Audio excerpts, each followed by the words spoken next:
एक दिन राजा के दरबार में एक व्यक्ति आया जिसके पास 2 गायें थीं। वह व्यक्ति राजा के सामने पहुंचा और बोला, महाराज, आपके राज्य में इतने विद्वान पुरुष हैं, आपके मंत्रिमंडल में इतने बुद्धिमान लोग हैं। मैं एक साधारण सा प्रश्न पूछना चाहता हूं। क्या आप मुझे यह बता सकते हैं कि इन 2 गायों में मां कौन है और बेटी कौन? राजा ने दोनों गायों का ध्यानपूर्वक निरीक्षण किया। उसने देखा कि दोनों गायें बिल्कुल एक जैसी थीं। रंग, आकार और स्वभाव में कोई अंतर नहीं था। राजा की समझ में नहीं आया कि मां कौन है और बेटी कौन। उसने अपने मंत्रिमंडल को बुलाया और सबसे बुद्धिमान मंत्री से कहा, तुम देखो और बताओ कि मां कौन है और बेटी कौन। मंत्री ने भी बड़ी बारीकी से दोनों गायों का निरीक्षण किया, लेकिन वह भी उत्तर नहीं दे पाया। धीरे धीरे मंत्रिमंडल के सभी सदस्यों ने कोशिश की, लेकिन कोई भी इस साधारण प्रश्न का उत्तर नहीं दे पाया। राजा को बहुत अफसोस हुआ कि उसके मंत्रिमंडल में एक भी व्यक्ति इतना बुद्धिमान नहीं है जो यह बता सके कि मां कौन है और बेटी कौन। जब सबसे बुद्धिमान मंत्री अपने घर पहुंचा तो वह बहुत चिंतित था।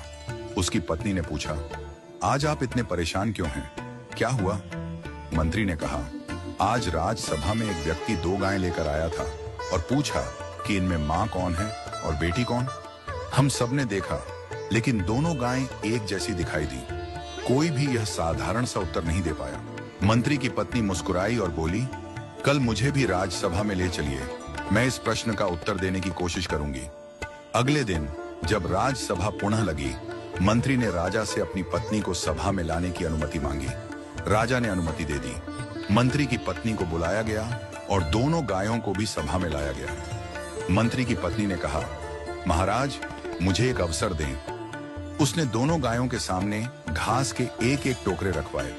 जब दोनों गायें घास खाने लगीं, तो थोड़ी देर बाद मंत्री की पत्नी ने घोषणा की, यह गाय मां है और यह गाय बेटी है। वह व्यक्ति जो गायें लेकर आया था, उसने तुरंत सहमति जताई और कहा, आपने बिल्कुल सही पहचाना। राजा ने आश्चर्य से पूछा, तुम्हें कैसे पता चला कि मां कौन है और बेटी कौन? मंत्री की पत्नी ने समझाया, जब मैंने दोनों के सामने एक जैसा घास का टोकरा रखा, तो जो बेटी थी उसने जल्दी जल्दी अपनी घास खा ली और अपनी मां के टोकरे में भी खाने लगी। दूसरी ओर मां ने घास खाने की गति को धीमा कर दिया, आराम से खाने लगी। एक मां ही इतनी निस्वार्थ होती है कि खुद भूखी रहकर भी अपनी संतान को खिलाती है।